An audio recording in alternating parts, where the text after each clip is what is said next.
ओम शांति। दुनिया में कहा जाता है जो सहन करता है वह कमज़ोर होता है। सहन करना कमज़ोरी की निशानी है।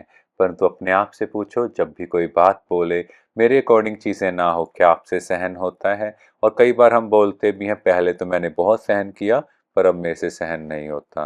क्योंकि सहन करना भी एक बहुत बड़ी शक्ति है। तो आज परमात्मा हमें सिखला रहे हैं कि सहन करने से ही हम शहंशाह बनेंगे। क्योंकि कोई कुछ भी कर रहा है वह उसका पार्ट है, मुझे उसके रोल को एक्सेप्ट करना है, तो सहन शक्ति आ जाएगी। और जितना मैं अपनी ओरिजिनल स्टेज में रहना स्टार्ट करता हूँ, क्योंकि हमारी आत्मा का ओरिजिनल स्वरूप ही सत्यता है, और जितना मैं उस रूप में परमात्मा को याद करता हूँ, तो मुझ आत्मा की बैटरी भी चार्ज होगी। और जितना मुझ आत्मा की बैटरी चार्ज होगी उतना मेरे लिए सहन करना बहुत नेचुरल हो जाएगा।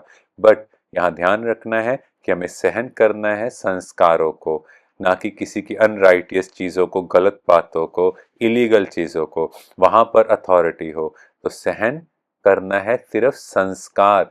जहाँ टकराव होता है, किसी का ऐसा नेचर है थोड़ा तेज बोलने का, घर में कुछ ऐसी बातें होती हैं, वहाँ पर मुझे सहन करना है।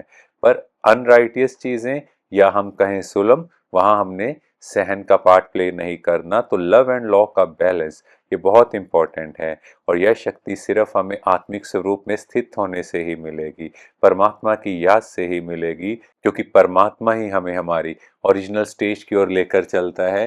जो आत्मा के 7 गुण हैं, क्वालिटीज़ हैं, उनको हम अपने जीवन में नेचुरल धारण करते हैं। फिर ये लगता है कि लोग कुछ कर रहे हैं, क्या कह रहे हैं, वो मैटर नहीं है, क्योंकि सब परेशान हैं। बट हम सब हाईएस्ट एनर्जी ऑरा को, हम सब 16 कला संपूर्णता के अपने उस लक्ष्य को अचीव कर रहे हैं। तो ये बातें बहुत छोटी रह जाएंगी। ओम शांति।